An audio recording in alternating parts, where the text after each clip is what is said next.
Hi guys, Dr. Mel again, and we're busy with chemistry and specific electrochemistry.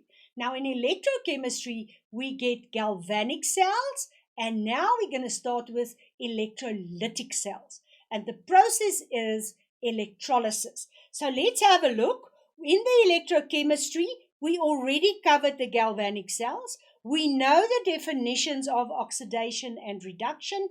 We know which of them are the reducing and the oxidizing agent, and we know the terms electrodes and electrolytes. So important that we now have a look at specifically the electrolysis and why is that different to the galvanic cell. Now, important to know, and just quickly find yourself revising in the galvanic cell, just to remind you, we had a voltmeter or a galvanometer there, which was extended between one electrode and another. And important, guys, you had two separate beakers here, and you had a salt bridge that completed the circuit. We are going to use one container now in the process of electrolysis. So what do we have? We start off with electrical energy, and that's being brought about because I've got a cell there. And you know a cell has got a positive and a negative pole. So what's going to happen here? You'll have a positive electrode and a negative electrode.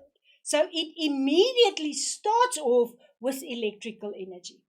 Because there's a positive and a negative cell, part of the cell, the poles, it will cause a chemical reaction. And it's now converting that electrical energy into chemical energy. Remember when we did the galvanic cell, and I just want to write it down so that you remind yourself, we took chemical energy and we converted it into electrical energy. So that's the basic difference between a galvanic cell and an electrolytic cell, which then has the electrolysis reaction. Right, let's go and see what we have. We start off with direct current. We already said we've got the positive and the negative pole here. And the positive electrode is called the anode. Now, why is that the anode? Quickly remind yourself, it will attract anions. And remember, we said anions will be the negative ion. So the negative ions will move towards the anode. The cathode on the other side is attracting, and you know what? The cations. And the cations is the positive ions. So that's the basis on which we call the one electrode an anode. It attracts the anions, the negative ions. And you can see here that I've got negative ions moving towards the positive electrode. I've got positive cations moving towards the negative electrode. Right, let's have a look at a specific terminology that you've got to know. And I like to put it into a table. So I've got a cell, you know, we had the positive and the negative anode and cathode. It attracts the anions, the negative ions, and the cations, the positive ions. What is the term that we did in the previous lesson? We said anox. Anox meaning at the anode it will be oxidation. And you know oxidation is loss of electrons. On the other side, we've got the cathode, and because it's the reduction or cat red, it is the red part. Reduction is gaining electrons. So we are using exactly the same terminology, but you'll see the energy conversion is a bit different. Right. What's the differences between the galvanic and the electrolytic cell? Now, the first difference I already mentioned to you, I've got 2 containers there. Just to quickly give you an idea, 2 containers linked with a salt bridge. Do you remember? In the electrolytic cell, we're only going to have 1 container and obviously then no salt bridge. Second important difference is that the galvanic is spontaneous. It's a chemical reaction, chemical energy going to electrical energy. It's spontaneous. Whereas the electrolytic cell is have a look, electrical energy going to chemical energy. That's non-spontaneous. I'm starting off with a cell or a battery. Right, in both cases, we've got redox. It's reduction and oxidation and reduction and oxidation. But, however, we've got a difference. In the galvanic cell, the anode was the negative side, where it attracted the anions. And the cathode was, in the galvanic cell, the positive pole. But now with the electrolytic cell, we have to remind ourselves that it's just the opposite. The anode is positive. Remember, it attracts the negative anions. And the cathode is negative because it attracts the positive anions. Cations. We have to remember, guys, I've got cations here and I've got anions here. And we're going to see when we do the reaction. What's the similarities? Well, in both cases, we've got electrical conversion, where we've got chemical to electrical and electrical to chemical. We still have oxidation at the anode, and in both cases it's the same. In both cases it's reduction at the cathode. But we need to know that we've got that difference there. The anode here is negative, the cathode here is positive, which is different to the electrolytic cell. And then obviously we know the current is going from the anode to the cathode.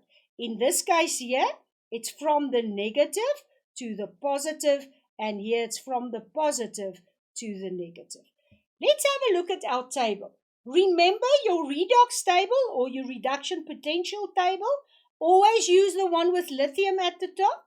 Remember this arrow here signified, can you see that large arrow there? The stronger reducing agent.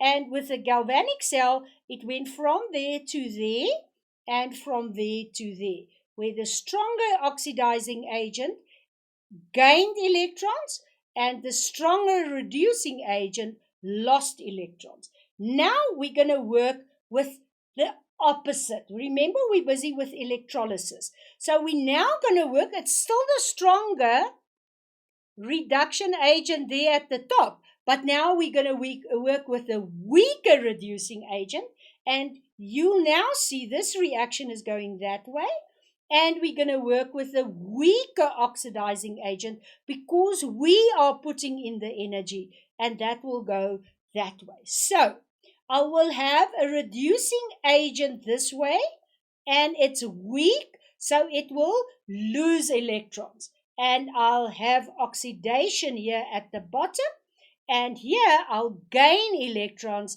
and it will be the reduction half reaction. That's a huge difference from the electrochemical or the galvanic cell. So, weaker reducing agents, weaker oxidizing agents. So, I've got a melted ionic substance.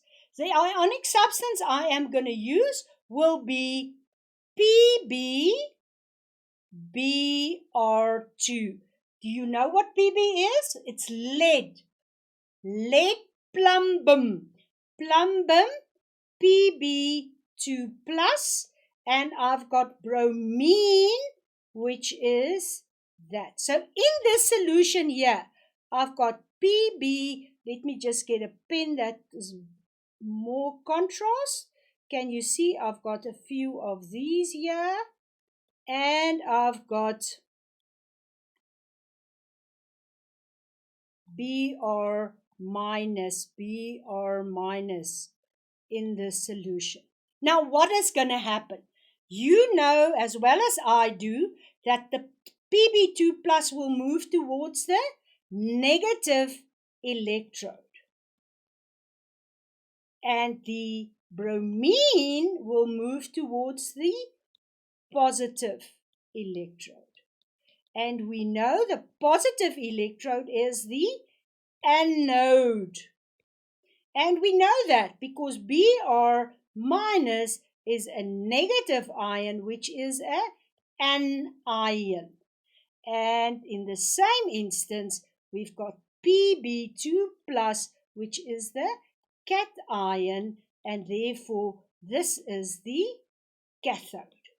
Those are the questions that you'll have to answer because they'll ask you which one is the anode, which one is the cathode, where is the ions going, and you'll have to be able to do that. Right, so we've explained to you what electrolysis is. We need to find now the half reactions.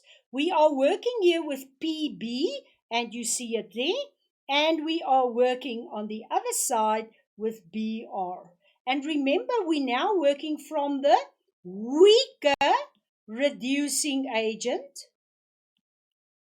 And you know, we started with 2Br minus, and it's losing electrons, and it's becoming that. So oxidation is loss at the bottom, and remember to flip it. So you're writing it from this side to that side. And what is happening at the other electrode? We've got Pb2 plus accepting 2 electrons, becoming Pb solid. Now let's quickly have a look. The two half reactions will give me a balanced reaction. I had Pb2 plus 2 electrons. I quickly want to remind you, in here we had Pb2 plus. That's what we started off with. It's now giving me Pb solid. So the Pb2 plus will go towards the positive anode, am I right? And you'll see now lead being precipitated, the solid forming.